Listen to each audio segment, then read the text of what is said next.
there you two are. Nora runs our way as soon as Penelope and I enter the guild hall, giving us a friendly wave. Everyone else is with the boss already. It looks like our mission this time is going to be real big. Of course it's big, Penelope scoffs.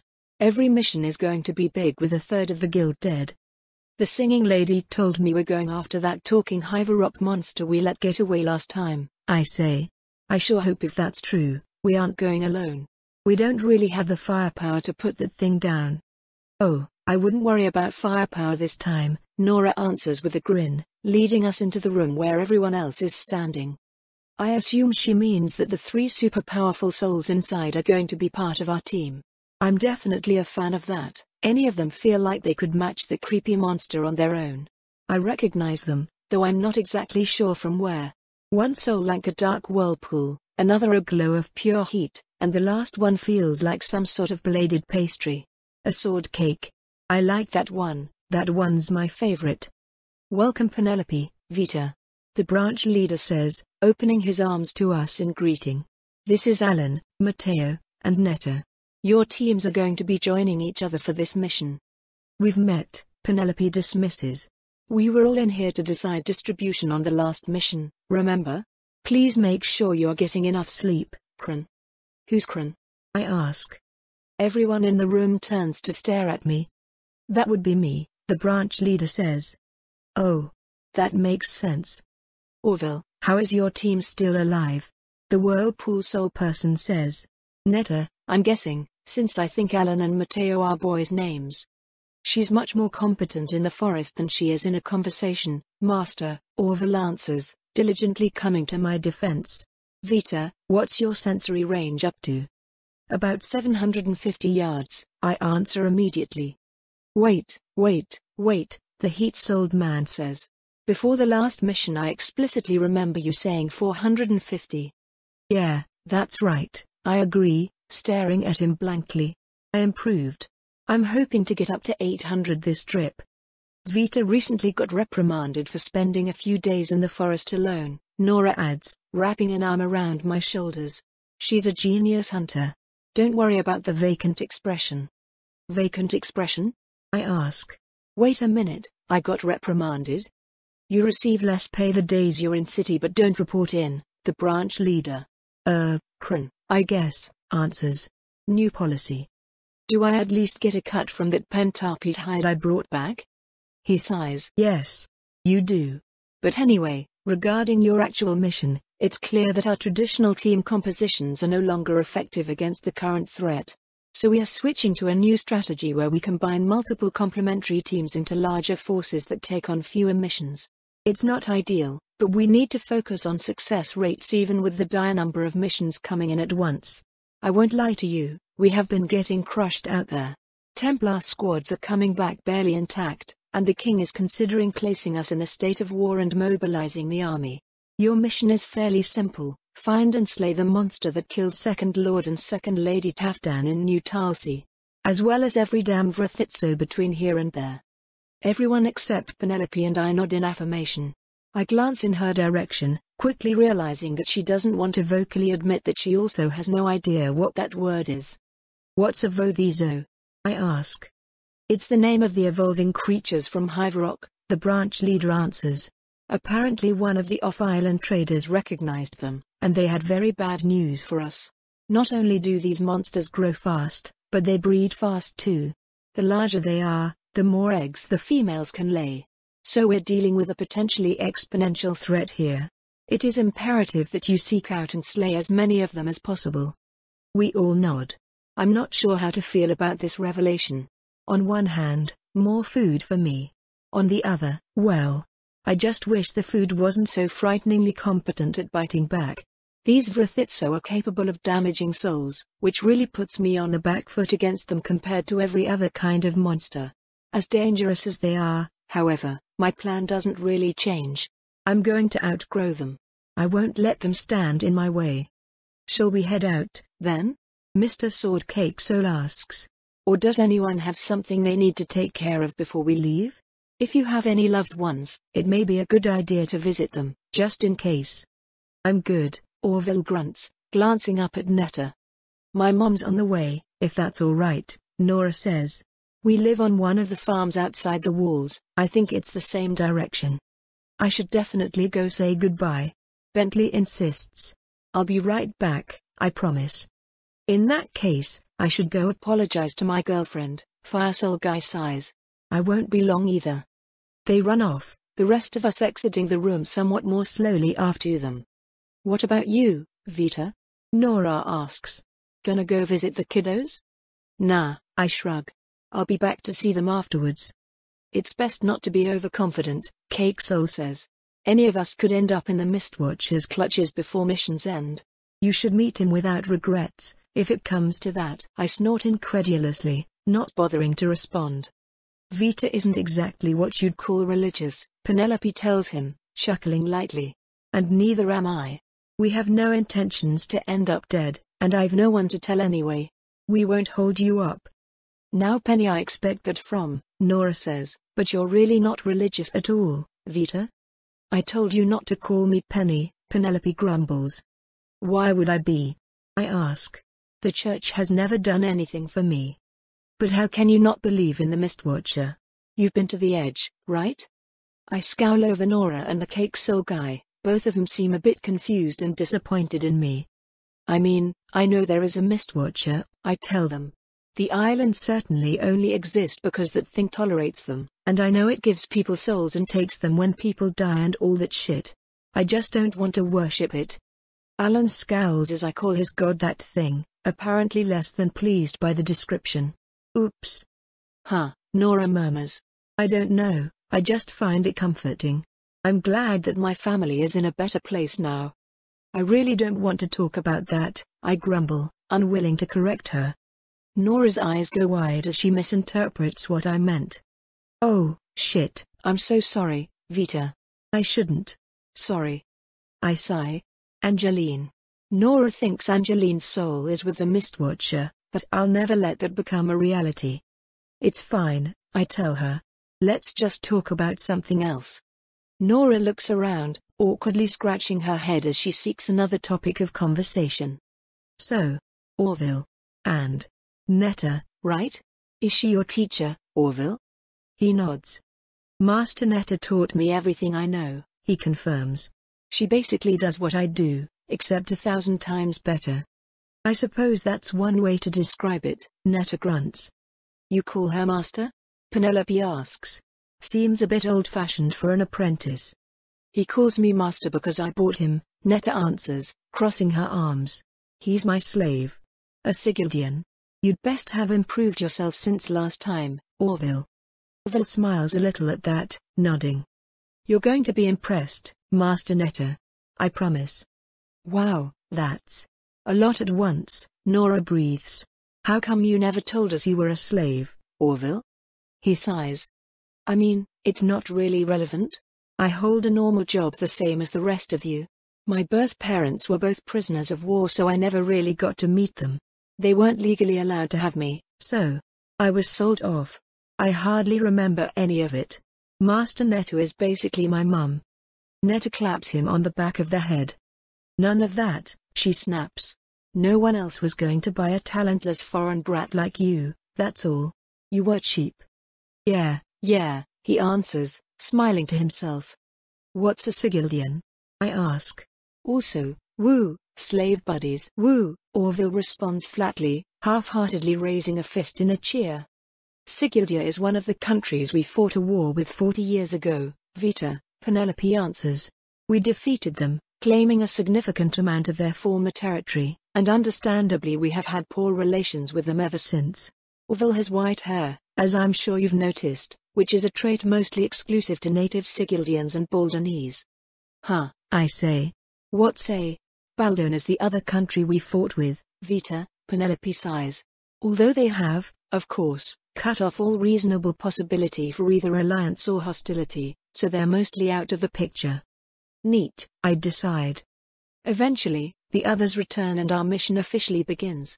Nora runs off to a nearby farmhouse after we exit the city, catching up with us before we hit the forest proper. Conversations start, our team notably unafraid of the shallow parts of the forest, and before I know it a few hours have passed on our journey. Ugh, She's just so pissed and I don't know what to do about it, Matteo complains loudly. He's been doing so the entire trip so far, though I mostly haven't been listening. If she's not going to figure out what it means that she's dating a hunter, the hunter shouldn't be dating her, Alan answers. You work too hard to be going home to someone that berates you for working too hard. I know. But I can't just dump her. Other than this one problem, she's amazing. Ah yes, Netta prods, other than the one small problem of her personality, she's amazing in bed. Netta. Alan chides. What? I'm just translating for the kids here. I'm not a kid, I affirm. Yeah, well, at least she's that much, Netta, Matteo snaps back, rudely ignoring me. Watch his eyes, never date your co-workers. This way, I say, pointing towards the next closest monster I can detect. With 3 senior hunters on our side, the parts of the forest close to the city are no trouble whatsoever. In the interest of optimizing my power gain, I'm purposefully steering us all into monster nests. Between myself and Team Swordcake Soul Guy, things haven't been difficult until very recently. As the day drags on, we get deeper into the forest and I start feeling souls that we do actually need to make sure we avoid. As tempted as I am to go after bigger and bigger prey, my self-preservation kicks in eventually. If things get too hot to handle, I can't throw an army of disposable zombies in as a distraction. Instead I have an extremely not disposable team that mostly thinks animancy is evil, besides Penelope, I guess. I don't know what this one is, I inform the team, but it feels big and slow. I'm not even sure if it knows we're coming, and we're getting pretty close. Oh, okay, it's coming towards us now. As if on cue, minuscule crystals of frost starts to creep over bits of the forest in the direction I feel the monster. I can't say I'm too surprised. There is a distinct chilliness to the green, slowly oscillating soul, along with an inherent desire to seek out sources of heat. Like, say, us. I think it's some kind of thermomancy creature, I say. Shit, Matteo growls. Hot or cold? Cold, but looking for heat. Watcha damn it, it's a Frigidozoid, isn't it? I'm putting 20 on Frigidozoid. No bet, Netta sighs, drawing an arrow. I hate those fucking things. You hate them? Matteo whines. I'm useless against these bastards. Does your team have much experience against slimes? Swordcake. I mean, Alan asks. Penelope and I both glance at each other. She smirks. Do we have much experience against slimes? Ah, what a question. Well, yes, but not this kind, I answer, choking down a laugh. What do you recommend? Well, against most we'd just have Matteo incinerate the fucking thing, but the frigid ones are thermovores. If we shoot fire at it, it's just going to get stronger. That's why it's so watcha damn cold, Matteo grumbles. It eats heat. My talent doesn't really cover making things colder. Since you are a pathetic excuse for a thermomancer, Netta grumbles. So I can't do much against these things. Hey, shove it up your ass, Netta. Can your talent kill it, Vita? Alan asks. I shrug, putting a hungering shard into my spear with a tendril. Eventually? My talent can kill anything. What happens if we stab these things? Nothing much, unless you do it hard enough to splash them across the horizon. I nod, stepping around a tree to bring the creature in sight.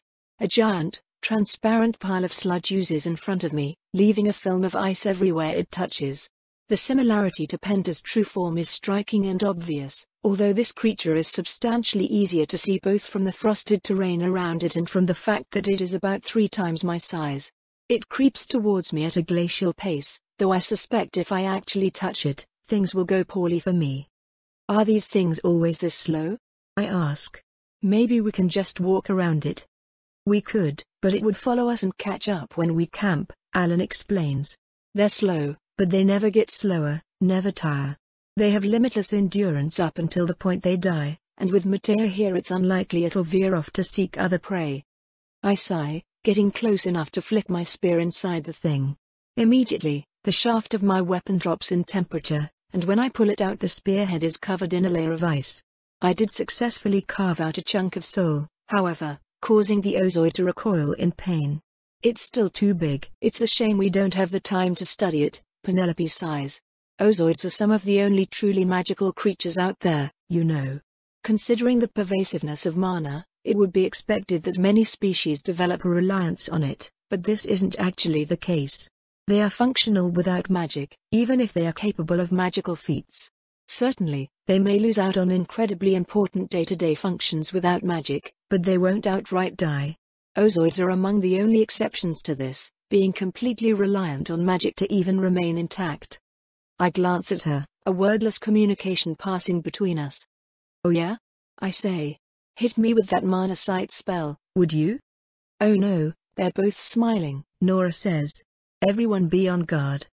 Bentley laughs at the joke, but Orville climbs up in a tree to create some distance. We're not that bad, are we?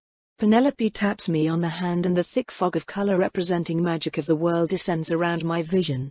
Sure enough, the Oozoid has mana constantly flowing through its entire body, no doubt getting consumed into the spell that allows it to soak up far more heat than basic physics would allow. I kneel down, moving my soul into my hand to stretch my tendrils out as far as I can. Then, I start pulling mana. Arm outstretched, I sink my tendrils into the goopy creature in front of us, then inject it with as much of my mana as I can. With a wretched screeching sound, a whole quarter of the blob around where I'm touching explodes. Goop showers over my companions, and so the senior hunters immediately panic and try to get it off. Maybe the goop normally remains active, but I can tell it's long dead before it touches them and doesn't seem to be hurting them at all. Which is good, because now I'm completely splattered with the stuff. This is why I got in the tree, Orville comments, the only one of us still dry. You didn't know that was going to happen. I snap at him. I didn't even know that was going to happen. I'm not sure why you seem to think that somehow makes it a better idea to stay near you when you try stuff like this, Orville counters. The Oozoid starts slowly flowing away from us, whatever sort of menial intelligence it possesses apparently enough to recognize that it is in over its head. I want to eat it though, so I step forward and shove power into it again. This is great. I can just do this, and it won't make anyone suspicious of me. After all, it's not soul magic. If anyone tries to figure out what I'm doing, it's just going to look like some kind of metamancy, Mateo mumbles, apparently also having turned on mana sight. Yep, Neto agrees. Disrupting the magic inside the Oozoid probably wouldn't be deadly to any other sort of creature, but magic is the only thing holding this one together. Yeah, things don't normally explode when I do this, I agree. Although, I pretty much only figured it out this morning, so maybe it's more common than we think. Another burst of mana into the Oozoid is all I need to weaken it enough for a soul grab, so I gleefully chomp down on it and watch with satisfaction as the rest of its body loses cohesion and spills out over the forest floor. Tasty. Wait, shit, soul grabs are definitely not metamancy. And I'm being watched. Fuck. I hurriedly glance backwards at the two senior hunter mages, feeling at their souls to be ready the moment they try to cast anything. But they just seem mildly perplexed, not aggressive. Of course. Even Theodora didn't identify the snippets of my talent she saw as animancy, because nobody knows what animancy looks like since nobody is allowed to use it. Hopefully this just lends credibility to the metamancy lie. Well, it's dead, I say nervously. Next we should probably go. Something suddenly pops into my radius. One of the Vrithitso, a big one. It's approaching fast from above the trees. Incoming. I bark. Flyer, high threat, contact in 20 seconds. It's a target. I point, running back behind Nora to get in our combat formation. The senior hunters prepare in their own way, absurd amounts of mana flowing into the two casters as Alan readies his blade. A war screech shakes the entire forest, rattling my skull. This is easily the largest Hyvarrock monster I've ever felt, and I can't even imagine what sort of terrifying creatures it has eaten. I feel another grin blooming on my face. These things might have very strange souls, but they're just as edible as any other kind. I confirm that on the way here. This is going to be a wonderful meal. If it's big, it won't have room to dive bomb us through all the trees, Alan shouts above the roar. Keep near cover and expect ranged attacks. Sure enough, at his words, a scattered spray of black, bone-like shards tears down through the canopy in a cone-shaped blast, smashing into anything in the way. Hiding behind Nora, Penelope and I are perfectly unharmed. Alan defends Mateo while a swirl of wind redirects all the shards away from Netta. Bentley and Orville, However, both get perforated, the strikes punching clean through their armor, their bodies, and out the other side. Orville falls from his perch immediately, reduced to a bloody mess. Alive, thankfully, but unconscious and on a collision course with the ground. Despite his many wounds, Bentley manages to jump and catch him. "Get behind that tree," Alan orders. Bentley nods, rushing that way as Nora follows to give cover to Penelope as she retreats to heal our team. We're just in time, too, as a follow-up spray smashes into the dirt around us just as we make it behind cover.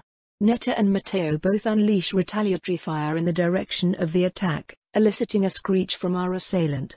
It doesn't feel like the monster got more than clipped, however. The dense forest may protect us from getting dive-bombed, but the trade-off is that we can't see the fucking thing past it.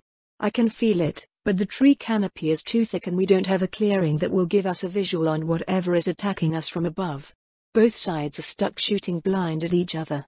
I don't know our odds in a blind shootout, but maybe we don't need one. Nearly every Vrithitso we've encountered is the furthest thing from patient, so perhaps we can bring it down where its mobility should be next to nothing. Sure enough, we don't have to wait long. "It's diving," I announce. "Port side, dropping below the canopy." "Got it," Alan barks, moving to intercept. He must have had the same idea I did, as it feels like he's been waiting for this. Still, I'm not happy with this for some reason. It's incredibly difficult catching the emotions of most Hive-rock monsters since they tend to exclusively just feel hungry, but they have some subtlety to them. I can tell they feel pain when hurt, and sometimes they even feel fear when in danger, though this is rarely enough to get them to stop attacking. This one feels a little different. It feels a bit too confident.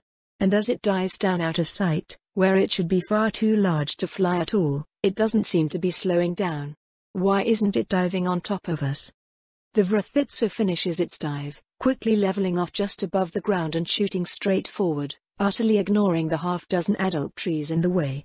It flies right through them, and I don't even have enough time to shout a warning before black-bladed wings slice through the rock hardwood that should be protecting us like it's not even there. Nora blocks, her talent as immutable as always. She crashes into the rest of our team, knocking us flat and saving our lives in the process as the dark edge passes above us in an instant. Alan's sword meets the wing head-on and is cut just as easily, leaving the powerful yet suddenly weaponless fighter only an instant to dodge the wing. He barely manages. Matteo and Netta aren't quite so lucky. The last two pieces of our range defense die before their pieces hit the ground. Another screech shakes the forest as I watch a torn-off chunk of Matteo's soul disappear down a Vrithitso's gullet. With him and Netta dead, our ability to strike back at the flying monster is next to nil. Orville is still unconscious, and from my brief glimpse at the monster's absurdly tough hide, I don't know if he would be able to hurt it with one of his arrows anyway. Matteo's soul is pretty fucked up. Netta was killed by one of the wings, dead because she was a little too slow to duck and had a third of her skull carved off. Matteo, however, was bitten in half. His corpse is missing an arm and most of his torso, head and legs both still technically attached to the same body but without a spine between them. A solid third of his soul is outright missing in a single bite. It might be enough to function, but who knows exactly what parts of himself the guy is going to be missing. Swordcake guy. Alan, is handling the deaths of his teammates fairly professionally, at least, but with his sword destroyed I'm not sure how much good he'll be in a fight. If that thing dive bombs us again, we'll need him to be ready. Nora, I order. Sword. Now. What? Nora stammers, glancing my way.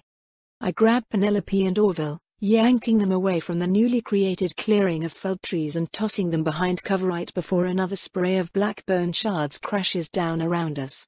It tears right through my armor as I try to leap out of the way, and I get a few nasty gashes in my legs.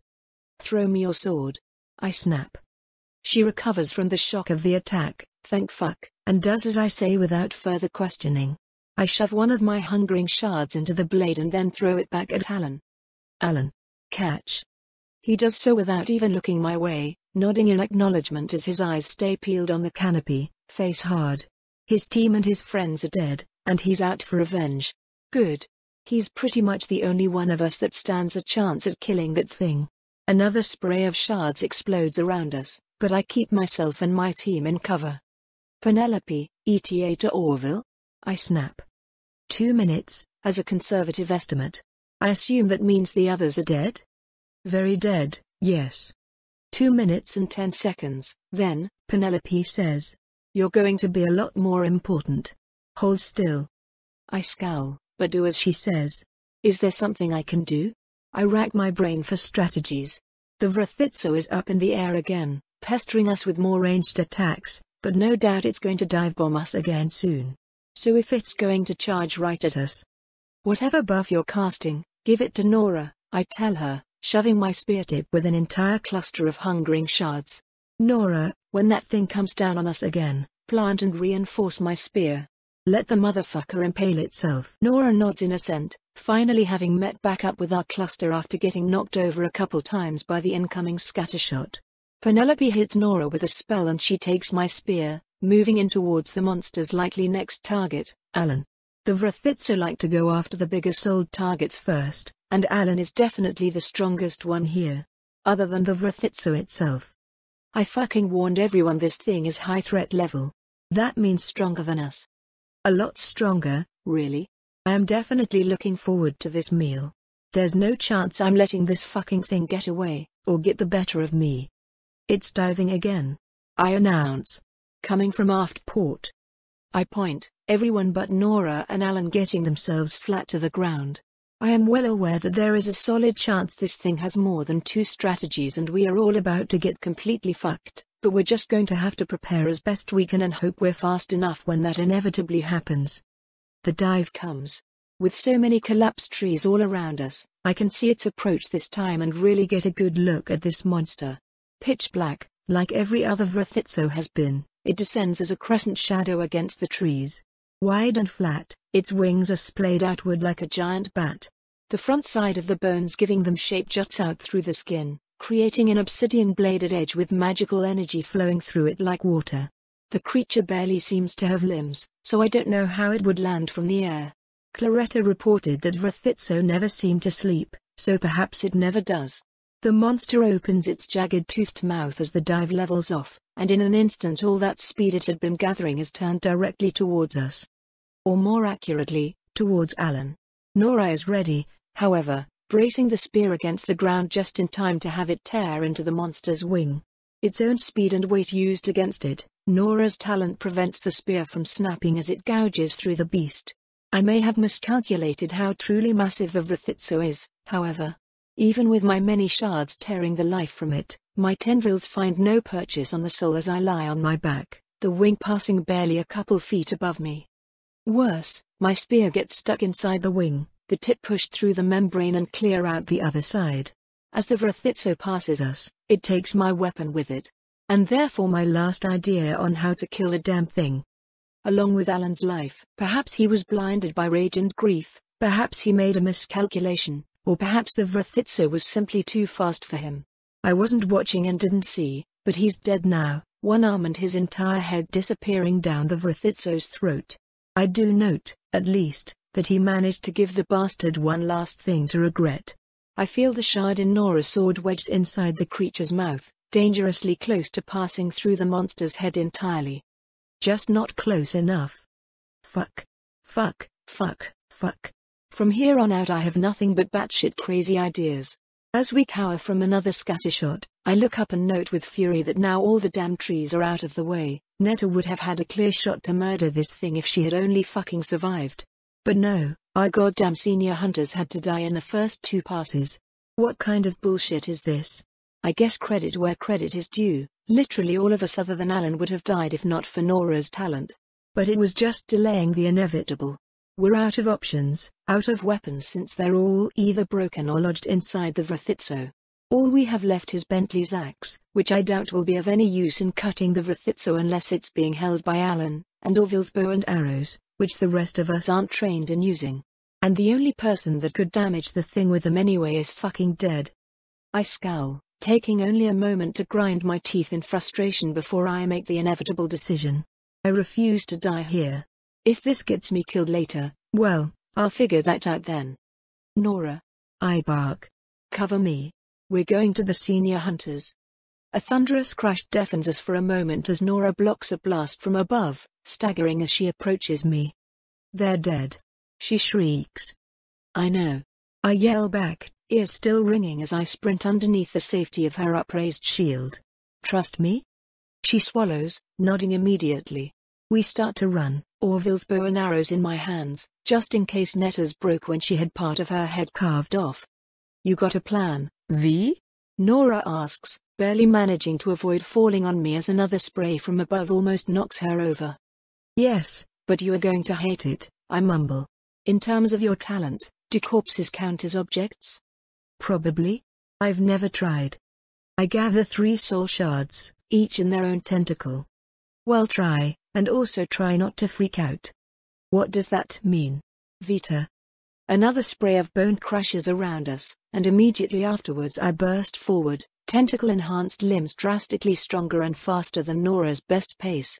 Scooping up the souls of the senior hunters, I smash them together with a shard, shove all 3 back into their mangled bodies, and turn to point right up at our ravenous assailant. Shoot to kill, I order, just in case my 3 new revenants need a little push.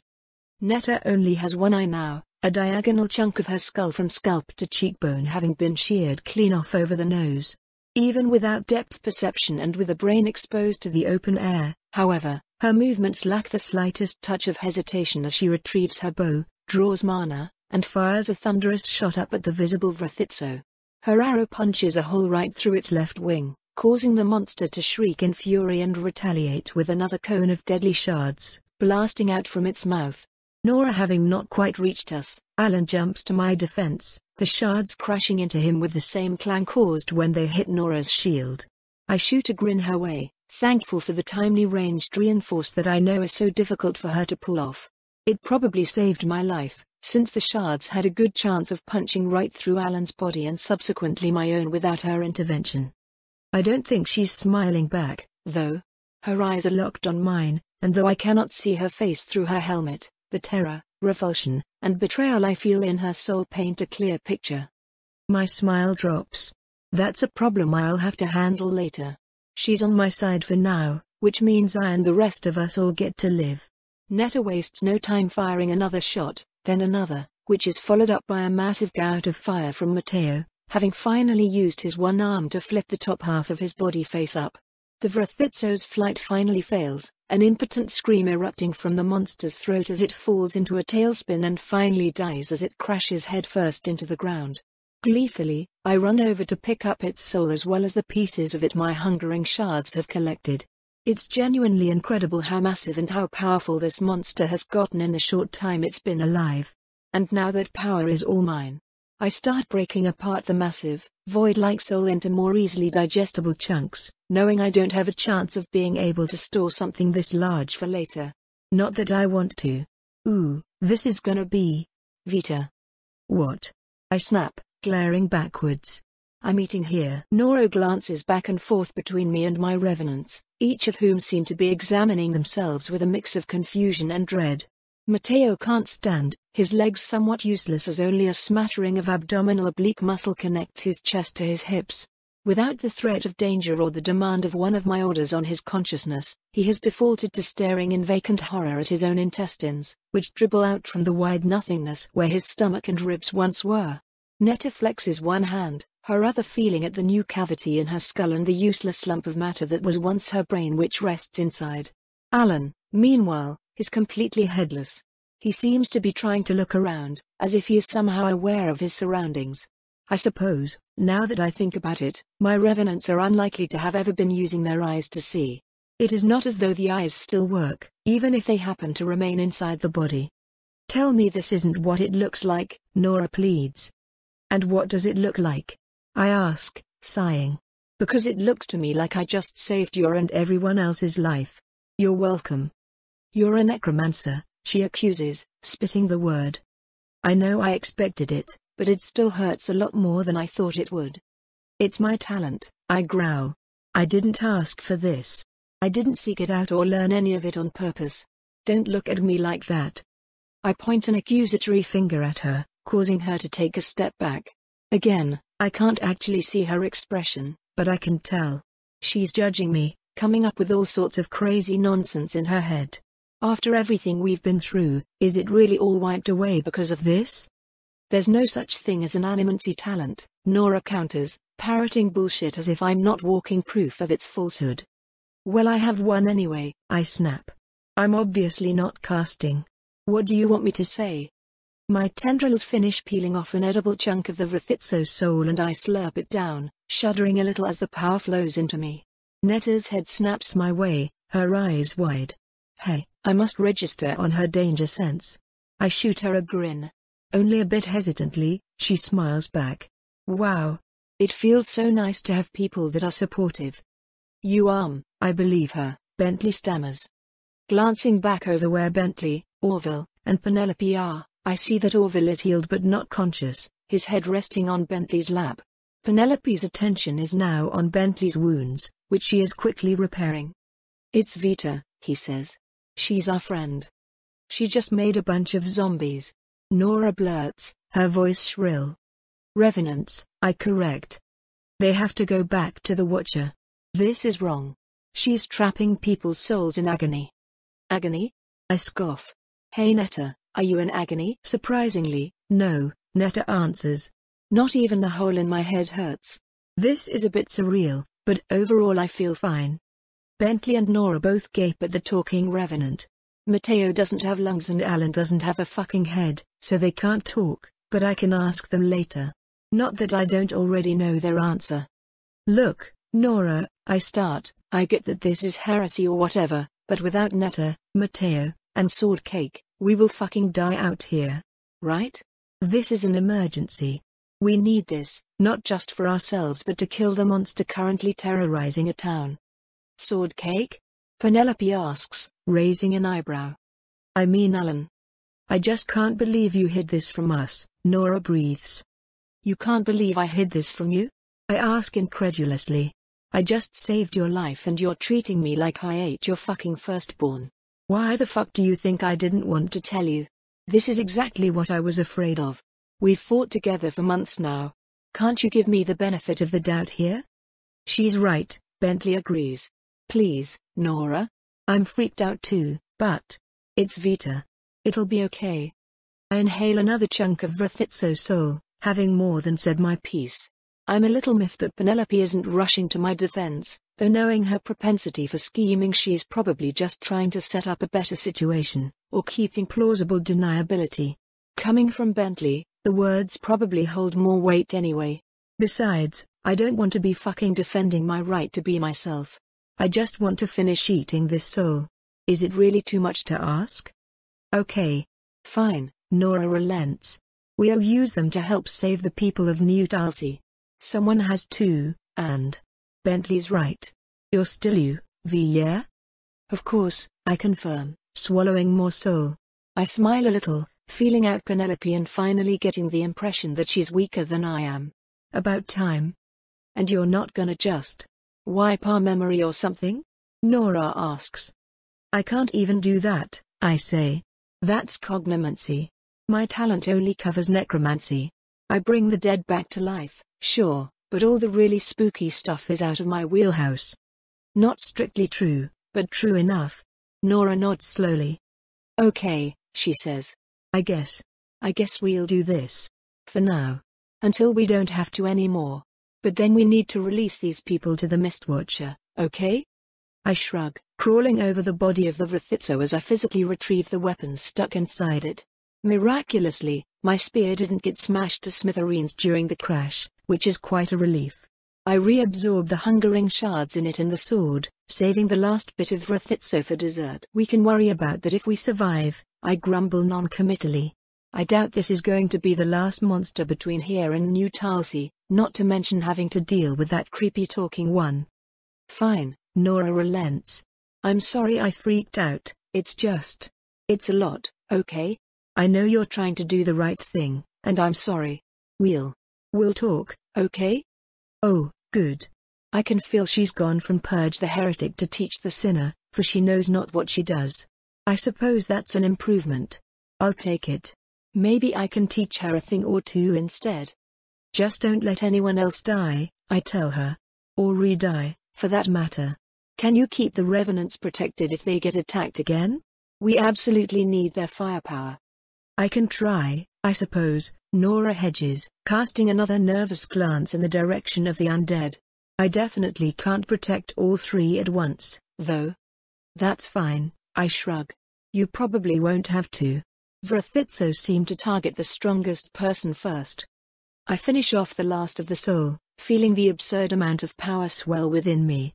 Holy shit, I feel invincible. Stretching them out, I can see my tentacles reaching up to 6 feet away. My sensory distance is so much farther now as well, though I won't be able to figure out how far until we get home and measure it. I take a deep breath and make an experimental jab with my spear, the might of my soul moving my body so effortlessly that my muscles barely contribute. I'm faster, stronger. Drastically so. Just a few months ago, my eyes wouldn't have even been able to follow the blow. My soul stirs, a threshold of power reached. Something new starts to grow inside me. If they attack the strongest person first, would that not be the undead? Penelope asks. Not anymore, I answer, unable to suppress a grin. 3 people died in this fight, my secrets got revealed to the whole team, and there's no way this isn't going to bite me hard in the ass. Yet despite all of that, even though I know I shouldn't, it's hard not to feel it was worth it.